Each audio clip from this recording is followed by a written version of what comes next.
وہ یہ کہ خدا اپنی اولادوں کو قرآن کریم کی یہ آیتیں یاد بھی کرائی ہے،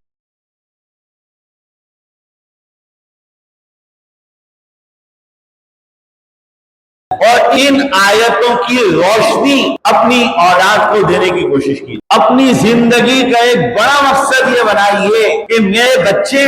میرے اپنے بچے، میرے معاشرے کے بچے، میری برادری کے بچے،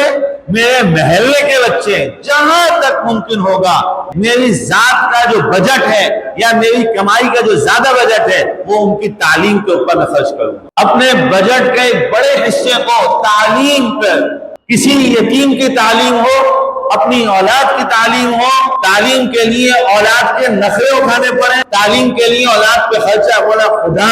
اس پہ پیچھے نہ ہٹے۔ قومیں تباہ ہو گئیں، قوموں کی قومیں، نسلوں کی نسلیں ختم ہو جائیں گی اگر علوم کے اندر محنت اور جدوجہد کے سلسلے کو روکا گیا۔ ایک وحی ہے، پہلی وحی ہے، اللہ رب کریم اس وحی کا آغاز بسم اللہ سے کر رہے ہیں، اقرأ بسم ربک الذی کہہ کے کر رہے ہیں، پڑھنے سے کر رہے ہیں، اور پہلی وحی کے اندر دو مرتبہ بار بار کہہ رہے ہیں بات کو، اقرأ اقرأ اقرأ، مطلب کیا؟ قیامت تک کی امت سمجھ لو کہ پڑھنے پڑھانے کے اندر، پڑھنے پڑھانے کے اندر قوموں کی بقا ہے۔ تعلیم کے اندر خدایا اپنی بچوں پہ محنت ایسے کیجئے، ہمارے ہاں کا جو مزاج بن گیا ہے نقل بازی کا، چوری کا، کاپی کرنے کا، ہماری نسلیں ان چیزوں سے نکلیں۔ ہمارا معاشرہ بد سے بدتر ہوتا جا رہا ہے۔ اگر ہم تعلیم کے اندر بچوں پہ محنت نہیں کر رہے تو بچے برملا نقل کر رہے ہیں، چوریاں کر رہے ہیں، کاپی کر کر کے وہ پیپر دے دے کے خوش ہو رہے ہیں، اور والدین کو معلوم ہے